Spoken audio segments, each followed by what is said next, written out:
Tools for the Void, number 1, moving from doing into being. Hi, I'm Britt Hartley. I have a master's degree in theology. I'm an atheist spiritual director, and I specialize in the void, existential crisis, and nihilism recovery. One of the biggest shifts that we can make that all mystics have pointed to is this sense of moving from doing into being. Because if we are trying to create a reason to live or a reason for existence from the point of view of doing, that is difficult to do because in a time scale of even 500 years, everything that you do is meaningless. On a time scale of 10,000 years, you're not even an ant. Most people are forgotten, even their legacy, in 3 generations. And so much of our history is built on men who feared death and who tried to create a legacy. It's one of the ways that we subconsciously try and cheat death that we learned from the terror management studies. We try to do things that will outlive us, that give our lives meaning. As Hamilton says, God help and forgive me. I want to build something that's gonna outlive me. What do you want, Burr?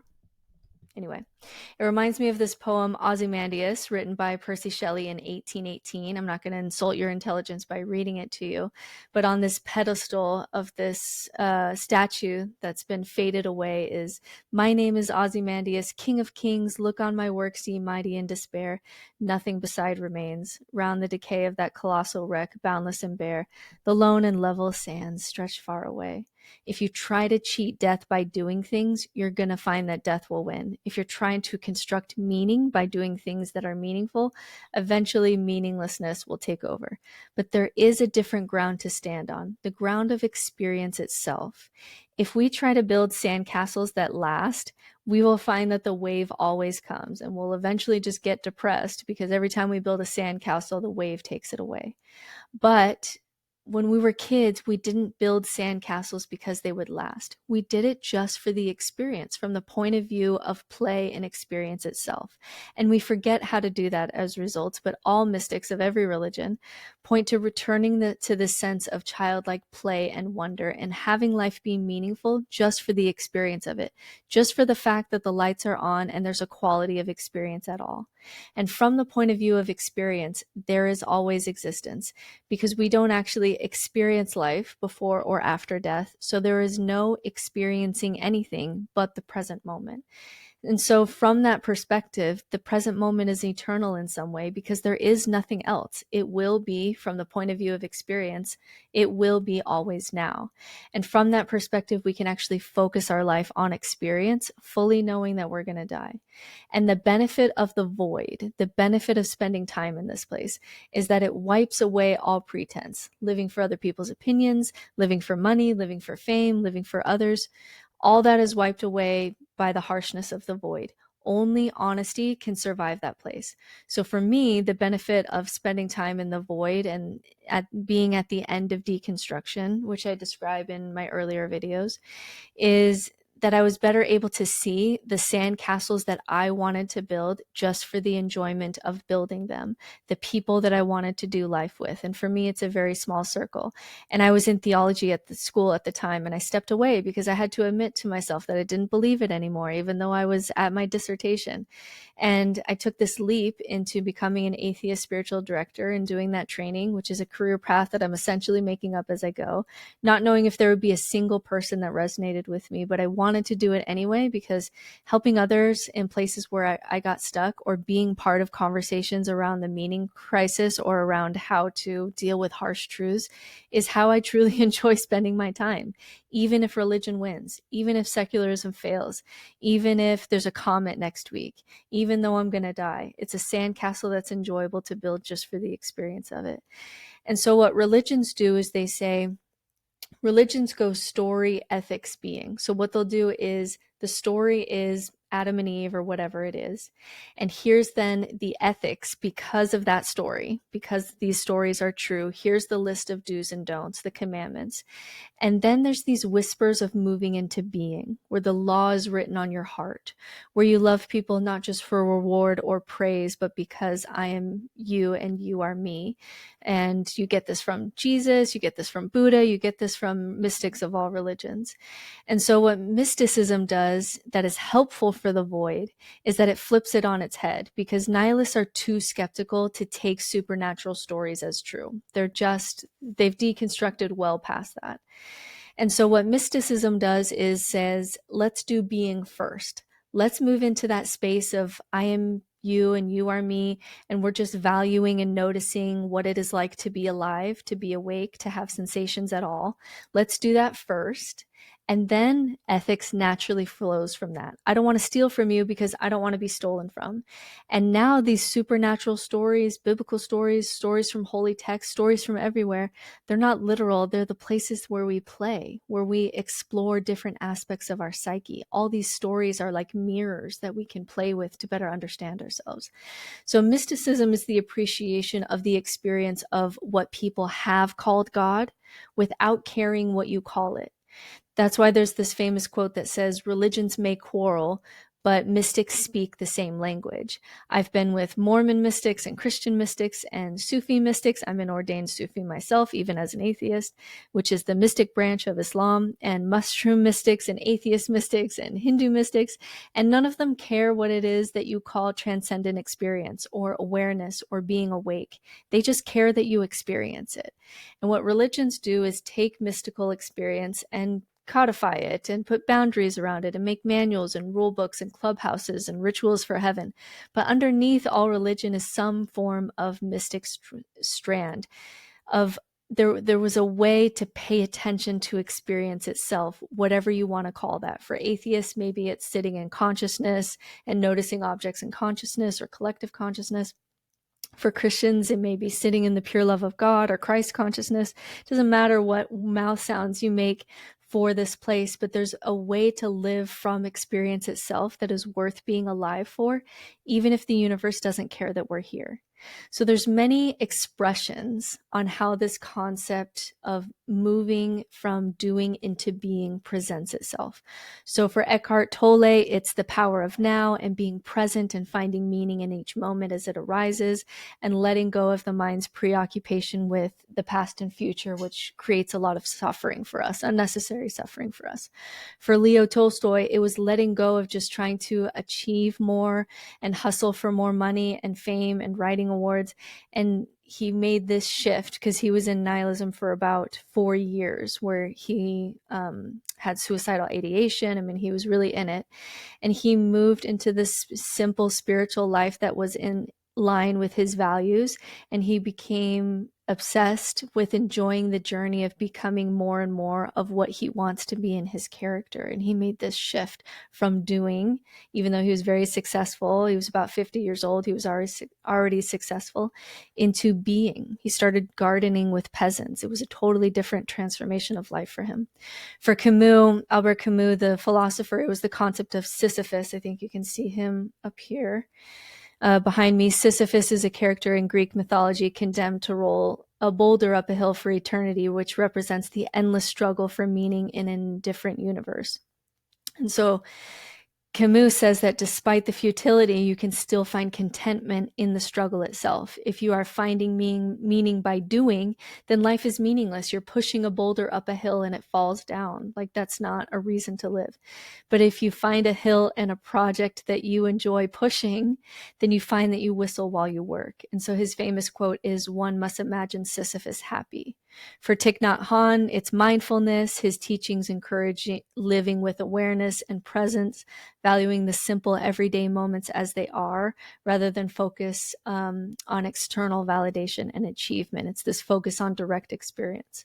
For Maureen Murdoch, it's the story of the heroine's journey, which is what happens when you move from the action-oriented masculine way of operating in the world and then the inevitable crash and burn, and then moving into being and creation and embodiment and the feminine as a way to move from doing into being. Because the end of the heroine's journey, which anyone can go on, not just women, is the balance between your doing self and your being self, or your masculine and feminine. For Heidegger, it was this concept of being towards death, which was all about awareness of our own mortality and keeping death close to you to remind you of the inevitability of death, so that you can break free from all the superficial distractions and norms imposed by society and focus on how you actually want to experience the passage of time as your true self. For Wim Hof, it was breathing and cold water that woke him up to the fact that he was alive, even though he'd gone through this tragedy of his wife unaliving himself. But he found, like Camus, that in the depths of winter is where he found an invincible summer, that it was amazing just to be alive, and that when you pay attention, just breathing itself can be pleasurable and magical and an amazing experience. For some, it's learning how your body experiences flow states, where you're fully immersed and engaged in an activity where you suffer less in these states. People who are creative find that they are creating just for the pure joy of creating, not for getting it done or checking it off a list, but just for the pure joy of having that just come out of your body, however you create. For Viktor Frankl, it's this emphasis on finding meaning in life's experiences, even in suffering, so that if you're in a concentration camp and if your purpose of existence is to move dead bodies from one field to another, and your meaning of life comes from what you do, you're not going to have a reason to live. And he would watch people essentially die by what he called give up-itis, where they would just roll over and die because there was just no meaning. There was no reason to live. But people that found ways to find meaning in life, found ways in the moment to live according to their values, not only survived longer, but also had less PTSD from the experience. And there are thousands of ways that people make this shift from this place of doing or external validation or looking or external beliefs or trying to find a way to make your life meaningful into this place of being, where it is always now, where everything becomes interesting and magical again, where we build sandcastles like we did as children. Psychedelics, especially for skeptics, can sometimes be helpful in helping people open that door to that place and experience again what it was like to be a child and lose yourself in how beautiful something is. But you can go there with your sober mind at any time. Psychedelics just sometimes help you open the door and realize that there is another place on which to stand. And that door, how you open that door in your own mind, how you do that is totally unique to you. So people come to me all the time and say, how can I go on when I don't have free will or beliefs or anyone who understands me or a sense of self? I know that it's all just chemicals and molecules, and this is just some absurd game of evolution. And the answer to that is always experience. Love may really be just electrical signals in the brain driven by evolution to help us with bonding. French kissing may really be how our gut biomes check each other out as potential mates. But there's a difference between reading a paper on gut biomes and French kissing and experiencing your first real passionate kiss. There's a difference between reading a scientific paper on love that all may be true and actually experiencing the safety of long-term love and bonding with another human. The difference is consciousness, the fact that the lights are on at all, that there's something that we can actually, and that is something that we can actually improve in our lives. We can improve the quality of our experiences until it's a ride that we want to be on just for the joy and time that we're on the ride, even though we know that the ride ends. So in my personal life, one trick that I use when my brain is getting too neurotic, because I do tend towards neuroticism and anxiety and depression, and one way that I use to help me snap out of doing and to-do lists and anxiety into being is this word meat suit. Meat suit is just the shortcut word that I use that reminds me of this concept that I am a meat suit with electricity in my brain on a space rock that is hurtling through space, and sound waves hit my ear, and I find that this meat sack likes some music, like Weezer, more than others. And when I'm eating chips and salsa, my body does this little happy dance. I don't know why. And my mouth can make these mouth sounds to other meat suits who see the world in totally different ways than me. And sometimes when I'm listening to them, I resonate with them and my body just buzzes with excitement. And sometimes when I'm listening to their mouth sounds, tears come to my eyes and I cry. And today may be the last time that my 6-year-old asked to be picked up. And if I pay attention to this French toast for breakfast, it's amazing. It's better food than most people in human history have had their whole lives if I actually sit and pay attention to it. paying attention to things actually increases our pleasure of things. And then when I'm in the shower, I can sit there and be neurotic and think about how everything sucks and life is meaningless and capitalism is stupid. Or I can sit there with my palms up and pay attention so closely to the sensation of warm water falling on my hands that I am trying to, it's like trying to explain that sensation to an alien, because I'm so sucked into it. How would I explain this sensation to an alien? And now, instead of suffering in the shower, I'm having this intense, pleasurable experience of warm water falling on me, something that many humans went their whole lives without ever experiencing a warm shower. And then I can turn it to cold and pay attention to the sensation, and I pay attention to the little high that I get after I do that. And now all of a sudden, it's not just doing dishes and a shower and my job. I can be totally awake to the magic and mystery of existence, and I'm dancing in it. I'm playing in it, even while paying bills, even while doing chores, even while doing things that don't feel good. And I can say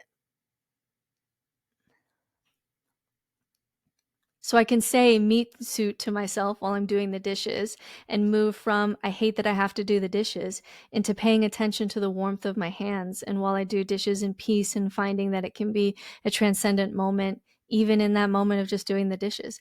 And this is the dance that mystics point to in every tradition. It's learning that it is enough just to be alive when we live our lives from the point of view of experience itself, and learning how to dance in your own life, even in lives that are complicated and hard. However hard your life is, it is not concentration camp hard. And people have been able to experience the joy of being in some of the worst places and experiences imaginable. And so the question is, what calls you? And your subconscious often knows more than you do, which is why we follow resonances. How do you experience this shift where it's no longer about getting dishes done? It's about being alive in a body and flying through space in some rare miracle, and that it's interesting to just experience anything at all. Whatever that is for you is your spiritual path. I no longer have to think, what sandcastles can I build that are going to last the waves of time? All I have to do is say, what sandcastles do I want to build today just for the experience of it? And that created a path for me, a life that I could see over here that was different than the life that I was in. And working on that path not only gave me something to do and gave me some direction when I was in the void, some reason to be alive, but each step towards that life that I could imagine actually made me happier, and life actually got better. So the question for you is, how do you experience this sense of waking up? How do you experience being alive? What obstacles are in the way of that? If you can't remember how you played as a child because of childhood trauma, maybe doing inner child work will help you to have that childhood that you never got to have. If your body is in such a depression that you feel nothing at all, then we have to tackle that. Maybe psychedelics, therapy, medication, diet, sunshine, walks, talk to someone. Don't do it because you feel great.